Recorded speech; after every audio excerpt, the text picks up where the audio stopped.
গুলোতে আমরা মূলত মেল গ্যামিটোফাইটের যে ডেভেলপমেন্ট সেটাই শুধু দেখেছি, ইভেন আনটিল দ্য ক্রস আমরা ক্রস কিভাবে ঘটিয়েছি সেটা সম্পর্কেও আমরা দেখে ফেলেছি, অর্থাৎ ক্রসটা কিভাবে ঘটেছে, ফার্টিলাইজেশনটা কিভাবে ঘটেছে। আমরা যদি প্রিভিয়াস যদি স্লাইডটা একটু দেখি তাহলে হয়তো একটু দেখানো যাবে স্যার ক্রসটা? হ্যাঁ, ক্রসটা একটু দেখানো যাবে স্যার? জাস্ট একটু দেখে নিতাম ক্রসটা মানে কিভাবে ঘটেছিল। এই যে এটা দেখতে পেয়েছো? জি স্যার। হ্যাঁ, এটা থেকে যে মেল গ্যামিটোফাইট সে প্রোডাকশন করে আর সামনে একটা টিউব নিউক্লিয়াস, মনে আছে, মনে পড়েছে? জি স্যার, জি স্যার, মনে পড়েছে এবার। হ্যাঁ, তারপর এই যেটা হচ্ছে ওভাম ফর্মেশন কিভাবে হলো, এই যে তোমার একটা হচ্ছে এক্সেল আর বাকি দুটো হচ্ছে সিনার্জিড, অন্যদিকে বিপরীত দিকে থাকে তিনটা অ্যান্টিপোডালস অ্যান্টি পোলের দিকে, আর সেন্টার পজিশনে থাকে দুটো পোলার নিউক্লিয়াস, এগুলোকে বলা হয় সেকেন্ডারি নিউক্লিয়াস, তাই না? আচ্ছা, আমি একটু দেখি আসি এই সামনের দিকে। এই যে এটা হচ্ছে এক্সেল, তার পাশে দুটো সিনার্জিড, তারপর সেকেন্ডারি নিউক্লিয়াস, আর একদম উপরের দিকে অ্যান্টিপোলের দিকে আছে অ্যান্টিপোডাল সেলস, তাই না? তারপর ফার্টিলাইজেশনটা এই যে এই ফার্টিলাইজেশন আমরা গতকালকে দেখিয়েছিলাম যে পোলেন গ্রেন এসে পড়ে, তারপর পোলেন টিউব ফর্ম হয়, পোলেন টিউব যে তখন ওভিউলের ভেতরে যে এক্সেল আছে সেই এক্সেলের ভেতরে যে ফার্টিলাইজেশন ঘটে, দুইটা ফার্টিলাইজেশন আমরা দেখতে পেয়েছিলাম। আজকে সেই জিনিসগুলোর একটু রিভিউ দিব প্যারালালি। আজকে আমরা ডেভেলপমেন্ট অফ ফিমেল গ্যামিটোফাইট কিভাবে হয় সেটা আমরা একটু জানার চেষ্টা করব। তার আগে আমরা একটু বোর্ডে চলে যাই। বোর্ডে গিয়ে আমরা হচ্ছে আমাদের কিছু জিনিসগুলো আগে একটু রিকভার করে নিয়ে আসি। ডবল ফার্টিলাইজেশন বিষয়টা কি সেটা একটু তোমাদেরকে জানিয়ে দেবো এখনই। গতকালকে দুটো ঘটনা ঘটেছিল। স্যার হেডলাইনটা কি দিব স্যার, মানে টপিকটার হেডলাইনটা কি দিব স্যার, যেটা এখন পড়াচ্ছেন আর কি কপিতে? বলছি তোমার কথা শোনা যাচ্ছে না স্যার আমি বলেছি যে হেডলাইনটা কি দিব স্যার, মানে যে টপিকটা পড়াচ্ছেন এটার হেডলাইনটা কি দিব? Female development of female gametophyte. Right, development of female gametophyte. আমরা গতকালকে কি দেখেছিলাম? গতকালকে দেখেছিলাম একটা পলিনেশন, এখানে কি হয় তোমার যে পলিনেশন হয়, পলিনেশন হওয়ার পর সেই ভেতরের দিকে আস্তে আস্তে কি তৈরি করে একটা টিউব ফর্ম করে, তাই না? এই টিউবটা সোজা চলে যায় কোথায়? ওভিউলের দিকে। এটা হচ্ছে ওভারি, আর ওভারির ভেতরে এইটা হচ্ছে ওভিউল। এটা কি? ওভিউল। ওভিউলের ভেতরে কি থাকে? একটা এক্সেল থাকে, তার সাথে দুটো থাকে সিনার্জিড। কি থাকে? সিনার্জিড। সিনার্জিড দুটো নিউক্লিয়াস, এটা হলো সেকেন্ডারি নিউক্লিয়াস। অ্যান্টিপোলের দিকে থাকে তিনটা নিউক্লিয়াস, দে আর নন অ্যাজ অ্যান্টিপোডাল সেলস। যখন এই টিউবটা ফর্মেশন হচ্ছে, টিউবটা চলে যাচ্ছে কোন দিকে? ওভারির দিকে। ওভারির কোন দিকে? ওভিউলের দিকে। ওভিউলের কোন পাশটাতে? যেই পাশটাতে কি আছে? এক্সেল আছে, অর্থাৎ এক্সেল পর্যন্ত এই টিউবটা তৈরি হয়ে যাবে। এক্সেলে ঠিক ঢোকার আগ মুহূর্তে টিউব নিউক্লিয়াসটা ভ্যানিশ হয়ে যাবে, আর জেনারেটিভ নিউক্লিয়াসটা যেটা কিনা পেছনে থাকে সে দুটো স্পার্ম তৈরি করবে। এর মধ্যে একটি স্পার্ম এসে এক্সেলকে ফার্টিলাইজ করবে, এই যে একটা স্পার্ম এদিকে, আর আরেকটি স্পার্ম এসে এই যে সেকেন্ডারি নিউক্লিয়াসের সাথে ফিউজ হয়ে যাবে, তিনটা মিলে তৈরি করবে 3n, আর এখানে স্পার্ম আর ওভাম মিলে তৈরি করবে 2n। এই ঘটনাটা গতকালকে আমরা দেখেছিলাম, ঠিক কিনা? জি স্যার, সব মনে পড়ে গেছে এখন। রাইট। এই যে দেখো, একটা ফার্টিলাইজেশন এক্সেলের সাথে, ধরো এটা হচ্ছে ফার্টিলাইজেশন নাম্বার 1, আর আরেকটা ফার্টিলাইজেশন ঘটে সেকেন্ডারি নিউক্লিয়াসের সাথে, এটাকে যদি আমরা বলি ফার্টিলাইজেশন 2। যেহেতু দুইটা ফার্টিলাইজেশন ঘটে এই সিস্টেমটাতে, তাই এটাকে বলা হয় ডাবল ফার্টিলাইজেশন। কি বলা হয়? Double fertilisation. ক্লিয়ার বিষয়টা? আর এই যে তিনটা একসাথে ফিউজ হলো, তিনটা নিউক্লিয়াস একসাথে ফিউজ হয়ে গেল, তাই এই জিনিসটার আরেকটা নাম হচ্ছে ট্রিপল ফিউশন। কি বলা হয়? Triple fusion. ট্রিপল ফিউশনের মাধ্যমে কি তৈরি হয়? 3n তৈরি হয়। 3n কি? এন্ডোস্পার্ম। 3n মানে কি? এন্ডোস্পার্ম। 3n কোনটা? এন্ডোস্পার্ম। এখন তোমাদেরকে যদি এন্ডোস্পার্ম কোনটা, তাহলে এই যে আমি বুঝাই দিই, এটা হচ্ছে একটা চাল। চালের এই অংশটা কিন্তু আছে কিন্তু ওই যে চাল, ধান থেকে চাল বের করার সময় জিনিসটা পড়ে যায়, তাই না? এইটাই ছিল তার ভ্রূণ বা এমব্রায়ো বা 2n, আর বাকি যে অংশটা আছে এটাই হচ্ছে 3n। বুঝতে পেরেছো? তাহলে আমরা যে ভাত খাচ্ছি, ভাতটাই হচ্ছে 3n। মনে থাকবে কি থাকবে না, সেটাই হচ্ছে এন্ডোস্পার্ম। আর এন্ডোস্পার্ম কিভাবে ফর্ম হয়? Through triple fusion, through double fertilisation. Clear পরীক্ষায় অনেক অসংখ্যবার এই প্রশ্নটা এসেছে, ডাবল ফার্টিলাইজেশন কি আর ট্রিপল ফিউশনটা কি। ওকে, আচ্ছা, এইবার আমার প্রশ্নটা আজকে যেটা আমরা আলোচনা করব আজকে সেটা হচ্ছে এটা, যে এই যে স্যাকটা, এই স্যাকের ভেতরে এই ওরিয়েন্টেশনটা, অর্থাৎ এই যে এক্সেল, তার পাশে দুটো সিনার্জিড সেল, এখানে দুটো সেকেন্ডারি নিউক্লিয়াস এবং এইখানে তিনটি অ্যান্টিকোডাল সেলস, এই ফর্মেশনটা কিভাবে আসলো, আমরা আজকে এই ফর্মেশনটা অর্থাৎ ফিমেল গ্যামেটোফাইট অর্থাৎ এই এক্সেল প্রোডাকশনটা কিভাবে হলো সেটা জানার চেষ্টা করব। সেখানে প্রথমে একটা ছিল কি সেল, যে সেলটা একটু সাইজে বড় হয়, এটাকে বলা হয় প্রাইমারি আর্কিস্পোরিয়াল সেল, আমরা পড়বো অ্যাজ ইউজুয়াল আগের মতোই। সেখান থেকে সে ডিভাইড হয়ে একটা ওয়াল সেল প্রোডাকশন করে আর একটা মাদার সেল প্রোডাকশন করে, একটা ওয়াল সেল একটা মাদার সেল। ওয়াল সেলের কাজ হয় কি, যে ওয়াল প্রোডাকশন করা, আমরা যে দেখেছিলাম না এটা আগের ক্ষেত্রে, তোমার মেল গ্যামেটোফাইটের ক্ষেত্রে দেখেছিলাম ওয়াল সেলের কাজ হচ্ছে একটা ওয়াল প্রোডাকশন করা, আর এই ভেতরের সেলটা এই যেটা মাদার সেলটা, সেটা কি হবে, সেটা হচ্ছে মায়োসিস সেল ডিভিশনের মাধ্যমে 1 2 3 4টা সেলে কনভার্ট হয়ে যাবে। এর মধ্যে 75% কেসেস তিনটাই মারা যায়। 75 একটা থেকে পরবর্তীতে হয় কয়টা, একটা থেকে হয় যে দুইটা মাইটোসিসের মাধ্যমে, দুইটা থেকে কয়টা হয় চারটা, চারটা থেকে কয়টা হয় আটটা, আটটা থেকে এবার আর হয় না, আটটার মধ্যে এই তিনটা চলে যায় উপরের দিকে, এই নিচে তিনটা চলে আসে এই দিকে, আর এই যে মাঝখানে দুইটা এইটা আসে এই মাঝখানে। বুঝতে পেরেছো কিভাবে তৈরি হচ্ছে? জি sir.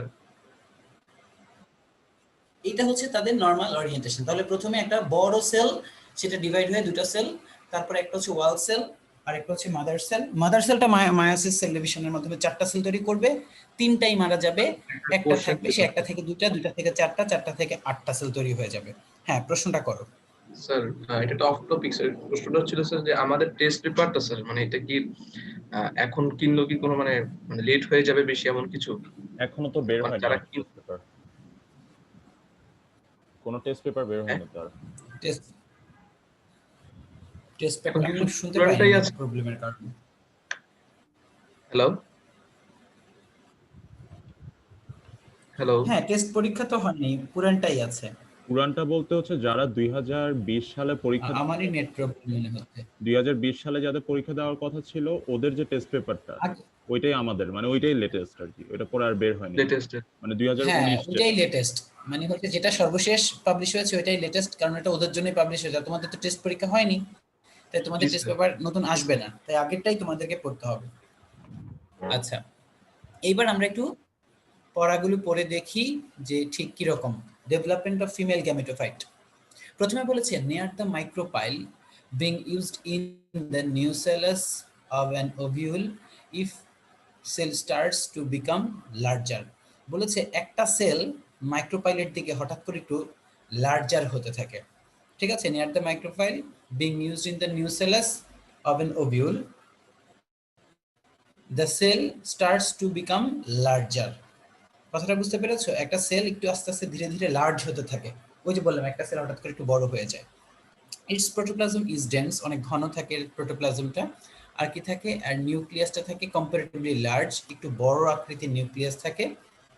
The cell is called as megaspore mother cell. সেলটাকে কি বলা হয়? Megaspore mother cell. Megaspore mother cell divides meiotically into 4 haploid megaspore. মানে এর আগের কথাটা বলে নাই, ইনিশিয়ালি এটাকে বলা হয় প্রাইমারি আর্কিস্পোরিয়াল সেল, দেন এটা ডিভাইড হয়ে দুটো সেল প্রোডাকশন করে, একটা হচ্ছে ওয়াল সেল, একটা হচ্ছে মেগাস্পোর মাদার সেল। তারপরে মেগাস্পোর মাদার সেলটা মায়োটিক্যালি ডিভাইড হয়ে চারটা সেল প্রোডাকশন করে, হ্যাপ্লয়েড 4 হ্যাপ্লয়েড মেগাস্পোর তৈরি করে। অ্যামং দিস 4 সেলস 3 কি করে ডিজেনারেটেড হয়ে যায়, তাই না, বা ডিসইন্টিগ্রেটেড হয়ে যায়, বা ভ্যানিশ হয়ে যায়, বা ডিসঅ্যাপিয়ার হয়ে যায়। The living megaspore nucleus divide mitotically, then mitotically divide into two, then two nuclei consecutively divide into twice, অর্থাৎ 2 to 4, 4 to 8 nuclei, তাই না? 2 to 4, 4 to 8 nuclei। কথাটা ক্লিয়ার কিনা? জি Among sir. these 8 nuclei, two from two poles come to the middle of the cell, which are called as secondary nuclei. The 3 nuclei towards the micropylar end form the egg apparatus. The largest cell of the egg apparatus is known as egg cell, which is surrounded by two synergids. The remaining three nuclei at the other end is known as antipodal cells. Clear kina description ta? Yes, sir. G sir. Okay, fine. So এবার আমরা চলে যাব কোথায়? Structure of N ovule. আগে একটু স্ট্রাকচারটা দেখে নাও। এটা হচ্ছে একটা ওভিউলের স্ট্রাকচার। তার কোন পোরশনটাকে কি বলে? নিউসেলাস টিস্যুগুলো কোনগুলো? যে তোমার অরেঞ্জ কালারের যেই নেট লাইক স্ট্রাকচার বা নেট ভিনেশন, সেই জায়গাটা হচ্ছে কি তার নিউসেলাস। কোন জায়গাটাকে ক্যালাজা বলে? ক্যালাজাটা একটু ফোকাস করো। ক্যালাজা কোন অঞ্চলটা? একদম উপরের পোরশনটাকে বলা হয় ক্যালাজা, তাই না? দেখা যাচ্ছে তো নাকি? এই যে পোরশনটাকে বলা হয় ক্যালাজা, পাইছি না? জি স্যার। আচ্ছা, নিউসেলাস টিস্যু হচ্ছে এই যে অঞ্চলগুলো, এটা হচ্ছে নিউসেলাস টিস্যু। এটা হচ্ছে ইনটাইন আর একটা হচ্ছে এক্সাইন। এক্সাইন মানে বাইরের লেয়ারটাকে বলা হয় এক্সাইন, ভিতরেরটাকে বলা হয় ইনটাইন। অ্যান্টিপোডাল সেলস হচ্ছে তিনটা, সেকেন্ডারি নিউক্লিয়াস মাঝখানের দুইটা, এগ সেল হচ্ছে মাঝখানের বড়টা, তার পাশে দুইটা আছে সিনার্জিড সেল। মাইক্রোপাইল মানে হচ্ছে এই ছিদ্রটাকে বলা হয় মাইক্রোপাইল। এই ছিদ্রটাকে কি বলা হয়? মাইক্রোপাইল। হাইলাম কোনটা? এই পোরশনটাকে বলা হয় হাইলাম। আর ফিউনিকুলাস মানে হচ্ছে এই যে এটাকে বলা হয় ফিউনিকুলাস। ফিউনিকুলাস মানে একদম এই অঞ্চলটা, একদম স্টকটা। স্টক হচ্ছে ফিউনিকুলাস, আর এই মোচরটা হচ্ছে কি হাইলাম বা হাইলাস, মানে সিঙ্গুলার প্লুরালে। এটা হচ্ছে সিনার্জিড, এগুলো হচ্ছে নিউক্লিয়াস টিস্যু। দেন তোমরা বুঝতেই পারছো। সো এবার আমরা একটু ডেসক্রিপশনটা করি। আমরা তো দেখলাম যে কোনটা কিরকম। তাহলে প্রথম হচ্ছে ফিউনিকল। ফিউনিকল কোনটা? ফিউনিকল খুঁজে পাইছো? ফিউনিকল কোনটা? এই যে স্টকটা একদম, তাই না? ফিউনিকল। তাহলে প্রথমে ফিউনিকল সম্পর্কে আলোচনা করতে হবে। ফিউনিকল কি বলেছে? The ovule is attached to the placenta by a small stalk called as funicle. কি ক্লিয়ার কিনা? স্টক, প্রথম স্টকটাকে ফিউনিকল বলে নাকি? জি স্যার। ওকে। হাইলাম কোনটা? ওই যে ফিউনিকলের ঠিক উপরের পোরশনটাই হচ্ছে কি হাইলাম। খেয়াল করেছো ওই যে হাইলামের পোরশনটা দেখছো? হাইলাম। ওকে, দেখি কি লেখা আছে। The point of attachment of the body of the ovule with the funiculus tissue is known as hilum. তাহলে ফিউনিকলের সাথে যে পোরশনটা, ওভিউলের যে পোরশনটা যুক্ত আছে, ফিউনিকলের সাথে ওভিউলের যে পোরশনটা যুক্ত আছে, এই অঞ্চলটা দেখো। ফিউনিকলের সাথে ওভিউলের যে পোরশনটা যুক্ত আছে সেটাকে কি বলে? এই যে অঞ্চলটাকে বলা হয় কি? হাইলাম। হাইলাম বা হাইলাস, এই জায়গাটা। এখান থেকে এইটুকু হচ্ছে ফিউনিকল, আর বাকিটা তো তোমার হচ্ছে যে ওভিউল। আর এই অঞ্চলটা তাদের দুজনের মধ্যে কি করেছে? কানেকশনে ব্যবহার হয়েছে। এটার নাম হচ্ছে হাইলাম। ক্লিয়ার কিনা? Yes, sir. ওকে। জি স্যার, তারপর ক্লিয়ার। কি ক্যালাজা? ক্যালাজা কোনটা? একদম উপরে, তাই না? উপরের পোরশনটা, এই যে উপরের পোরশনটা হচ্ছে ক্যালাজা। কি বলেছে? Integuments and the nucellus are free from each other at all places except the base where they are completely fused. This place of fusion is known as chalaza. দেখো সব জায়গায় সেপারেশন আছে, এই জায়গায় কত সেপারেশন, কত স্যার আমার separation. একটা কোশ্চেন ছিল। বলো। স্যার ইন্টিজিউমেন্টসটা দিয়ে কি বোঝা? ইন্টেগুমেন্টস মানে হচ্ছে এই যে লেয়ারগুলো, এই লেয়ারগুলো তো ইন্টেগুমেন্টস। এই যে এক্সাইন, ইনটাইন, এই লেয়ারগুলো তো ইন্টেগুমেন্টস, তাই না? দেখেন সেপারেশন আছে, এখানে একটা ফাঁকা জায়গা আছে মাইক্রোপাইল। বাট একদম উপরে যা দেখো সবাই ফিউজ হয়ে গেছে। একদম উপরে যে দেখো সবাই ফিউজ, এখানে কোনো লেয়ার টেয়ার কিছুই নাই, তাই না? ক্যালাজা রিজিয়নটা। জি স্যার। ওকে। বলেছে the integuments and the nucellus are free from each other at all places. সব জায়গায় তারা আলাদা আলাদা, বাট একদম উপরের দিকে তারা সবাই completely fused. This place of fusion is known as chalaza. Integument কি জিনিস? ওই যে বললাম লেয়ার গুলো। Each ovule provided with two coats, two layers, তাই না? আউটার অ্যান্ড ইনার লেয়ার বা আউটার আর inner coat. This coats are known as integuments. Clear? Integuments কি জিনিস? ওই যে দুটো লেয়ার থাকে তাদের উপরে, বাট একদম উপরে ক্যালাজা রিজনে কোনো লেয়ার টেয়ার নেই, সব ফিউজ হয়ে গেছে। ঠিক কিনা? বুঝতে পেরেছি কিনা? এই যে দেখো এখানে লেয়ার আছে, তাই না? ইন্টেগুমেন্টস প্রেজেন্ট, বাট ক্যালাজাল রিজিয়নে কোনো ইন্টেগুমেন্টস নাই। ক্যালাজাল রিজিয়নে কোনো ইন্টেগুমেন্টস নাই। ক্লিয়ার? বুঝতে পেরেছি নাকি পারিনি? পেরেছি, জি স্যার। স্যার, বুঝতে পেরেছি। Okay, sounds very good. তাহলে আমরা আবার একটু সামনে চলে যাই। Types of ovules. আমরা বিভিন্ন রকমের ওভিউলস এখন পড়বো। তো প্রথমটা তো মাশাআল্লাহ দেখেই মনে হচ্ছে যে কি অদ্ভুত রকমের শেপ, তাই না? অদ্ভুত রকমের না? জি, স্যার। হাতের মতো। হ্যাঁ। আর দ্বিতীয়টা দেখো নিচের দিকে মুভ করে আছে, তারপরেরটা দেখো পাশের দিকে মুখ করে আছে, আর তারপরেরটা হচ্ছে আঁকা বাঁকা। তারপরেরটা কি? আঁকা বাঁকা, তাই না? এইটা তাহলে হচ্ছে দেখি। ডিভাইস টাইপস না স্যার? মানে এক একটা এক এক রকম অ্যাঙ্গেলে থাকে। এগুলো হচ্ছে তাদের শেপের উপর ডিপেন্ড করে, তাদের ওরিয়েন্টেশনের উপর ডিপেন্ড করে এই চার ভাগে ভাগ করা হয়েছে। First one is known as atropous. Second one is known as Anatropus. Third one is known as Campylotropus, and the final one কি বলা হয় Amphitropus, তাই না? থার্ড ওয়ান হচ্ছে Amphitropus, তাই তো? Yes, sir. ওকে, একটা কাজ করি, এগুলো একটা সিরিয়াল মেনটেন করাই দিই। এখানে আমার সিরিয়াল একরকম, ফিগারের সিরিয়াল আর একরকম, একটু সিরিয়ালটা মেনটেন করাই দিই, তাইলেই হবে।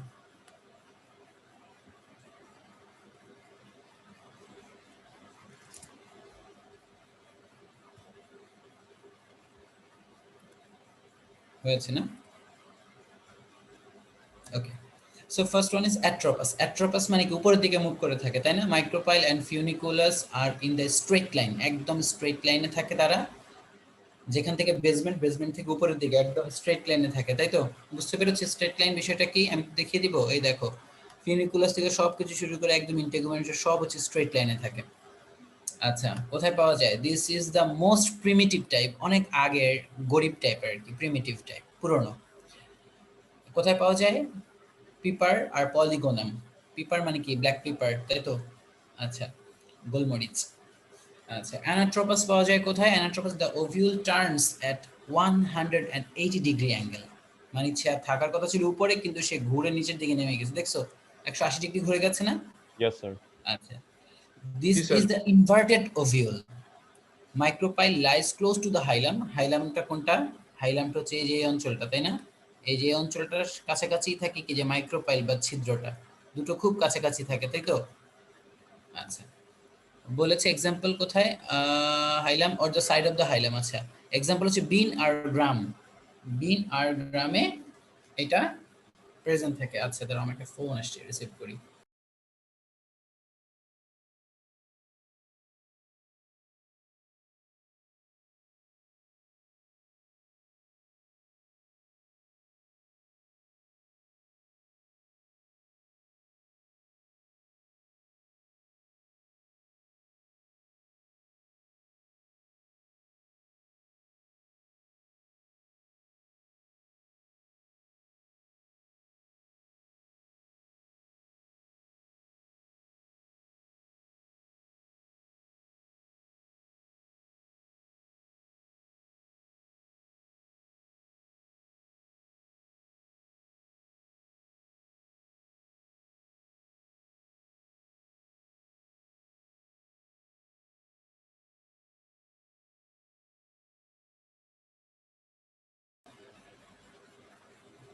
ওকে, সো যেটা বলতে চাচ্ছিলাম সেটা হচ্ছে যে তোমার তারা যদি ক্লোজ থাকে, অর্থাৎ 180 ডিগ্রি কোণে ঘুরে যে ক্লোজ থাকে, সেগুলো হবে অ্যানাট্রোপাস। বিন আর গ্রামের মধ্যে পাওয়া যায়। আর অ্যামফিট্রোপাসটা কি? অ্যামফিট্রোপাসটা হচ্ছে সাইডে থাকে, দেখো এক সাইডে অবস্থান করে, তাই না? এই যে পাশের দিকে, তাই না? কি বলেছে? Ovule as well as embryo sac is curved like horseshoe. এই না না না না, এটা তো ডেসক্রিপশনে ভুল আছে। More or less right angle to the funicle micropylar bend down straightly, example brassica. আচ্ছা, হর্সশু তো এটা, আমি তো নিজেই কনফিউজ হয়ে যাচ্ছি। এটা কি লেখা আছে এখানে? দাঁড়াও একটু চেক করে দেখি বইয়ের সাথে। এরকম তো হওয়ার কথা না। হর্সশু তো অ্যামফিট্রোপাস না। তবু আমি একটু চেক করে দেখছি, দাঁড়াও।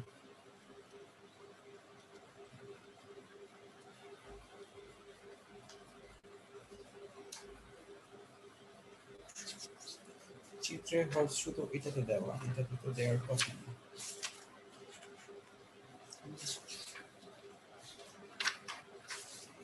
পেয়েছি, হ্যাঁ, ক্যাম্পাইলোট্রপাস হচ্ছে horseshoe. Campylorus colorless spherical microcolorless Campylotropers are amphitropers horse-like shoe. Lemma poppy. Amphitropus.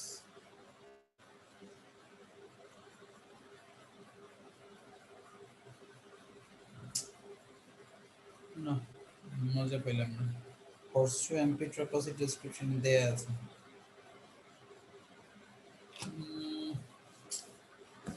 না না না, এটা তো কিভাবে হয়? বইয়েও দেওয়া আছে হর্সশু অ্যাম্পিট্রপাস, কিন্তু আমি তো চিত্রের সাথে মিল পাচ্ছি না। ওকে, কেয়ার করা।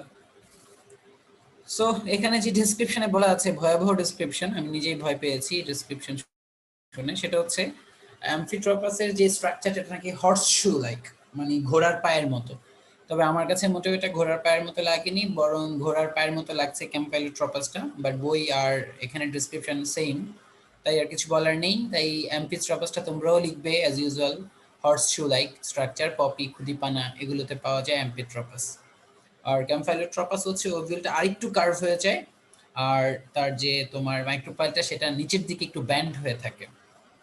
মাইক্রোপাইলার এন্ডটা নিচের দিকে একটু ব্যান্ড হয়ে থাকে, খেয়াল করেছো? এই যে দেখো একটু কার্ভ হয়ে সেটা যে নিচের দিকে একটু ব্যান্ড হয়ে থাকে, তার কিন্তু স্ট্রেট অন্য কোথাও যাওয়ার কথা ছিল, তাই না? সে যদি বাঁকা তাহলে তার স্ট্রেট এই দিকে যাওয়ার কথা ছিল, কিন্তু না, সে কিছুটা এই থেকে ব্যান্ড হয়ে আবার নিচের দিকে চলে আসছে। বুঝতে পেরেছো কিনা? জি স্যার। আচ্ছা, সো এটা হচ্ছে কি ক্যাম্পাইলোট্রপাস। ওকে, কোথায় পাওয়া যায়? ব্রাসিকাসিতে পাওয়া যায়, বা ব্রাসিকা বা সরিষা জাতীয় উদ্ভিদ। সরিষা ফুল দেখেছো না, সেই সরিষা গাছের মধ্যে এরকম পাওয়া যায়। এই 4 টাইপস এক্সপ্লেইন করলি দেন মোর এনাফ। আমার মনে হয় এই চারটা আসার মতো, খুবই ইম্পর্টেন্ট একটা কোয়েশ্চেন। ঠিক আছে, জি স্যার। এবার আমরা ফার্টিলাইজেশনটা যেটা আমরা বিগত ক্লাসে পড়েছি সেটাই এখানে একদম হুবহু কপি পেস্ট করা হয়েছে। তো এটা আমরা একটু পড়ে দেখি যে গত ক্লাসে যা বলেছি তাই এখানে আছে কিনা। Fertilization is the process of union of gametes in sexual reproduction. Fertilization in flowering plants was discovered by Strasburger in 1884. The fertilization in angiosperm involves the following consecutive stages. তো প্রথমটা হচ্ছে কি, the pollen grain germinates after the carpel is pollinated, অর্থাৎ কার্পেলের মধ্যে যখন pollen grain আসে তারপরে সে germination শুরু করে, তাই না? ওই যে মেল গ্যামেটোফাইট প্রোডাকশন শুরু করে, তাই না? ওই যে টিউব নিউক্লিয়াস, কি মনে পড়ছে তো? First line. জি স্যার। সেকেন্ড লাইনে বলা হয়েছে, the pollen tube grows down through the stigma into the style, ultimately reaches to the ovule through micropyle, তাই না? ওভিউল পর্যন্ত পৌঁছে যায়, অর্থাৎ মাইক্রোপাইল পর্যন্ত পৌঁছে যায় টিউবটা, তাই তো? পোলেন টিউব যেটা, জি স্যার। মনে পড়েছে? ওকে, জি থার্ড স্যার। লাইন কি বলেছে? then the pollen tubes enters the ovule through the micropyle. This is known as porogamy or chalaza. This is known as chalazogamy or any other integument. This is known as mesogamy. আমি একটু তিনটা জিনিস একটু বোর্ডে clear করার চেষ্টা করছি, একটু বোর্ডের দিকে তাকাও। যদি পোলেনটা এই ক্যালাজা দিয়ে ঢুকে পড়ে স্ট্রেইট, তাহলে এটা বলে ক্যালাজোগেমি। যদি পাশ দিয়ে ঢুকে পড়ে সেটা বলে মেসোগেমি। আর যেটা আমরা দেখিয়েছি মেজরিটি পার্সেন্ট যেটা করে নিচ দিয়ে ঢুকে সেটাকে বলা হয় পোরোগ্যামি। তাহলে মাইক্রোপাইল দিয়ে ঢুকলে হচ্ছে পোরোগ্যামি, একদম উপর দিয়ে ঢুকে গেলে ক্যালাজোগ্যামি, আর সাইড দিয়ে কোন ইন্টেগুমেন্ট দিয়ে ঢুকে গেলে সেটাকে বলা হয় কি? মেসোগ্যামি, তাই না? মেসোগ্যামি। আরেকবার একটু দেখাতে পারবেন স্যার বোর্ডে? বোর্ডে নিশ্চয়ই নিশ্চয়ই, আরেকবার এখান দিয়ে দেখাতে পারবো। দেখো, উপর দিয়ে যদি ঢুকে পড়ে ক্যালাজোগ্যামি, ক্যালাজা দিয়ে, নিচ দিক দিয়ে ঢুকে পড়লে পোরোগ্যামি, আর সাইড দিক দিয়ে ঢুকে পড়লে মেসোগ্যামি। ক্লিয়ার? Yes sir. ক্লিয়ার? জি স্যার।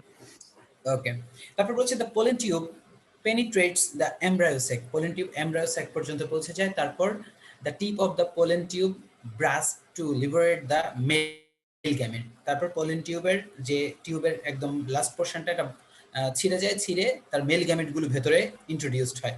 বলেছে one male gamete fused with the egg cell to form diploid zygote and another one is fused with the secondary nucleus to form endosperm, তাই না?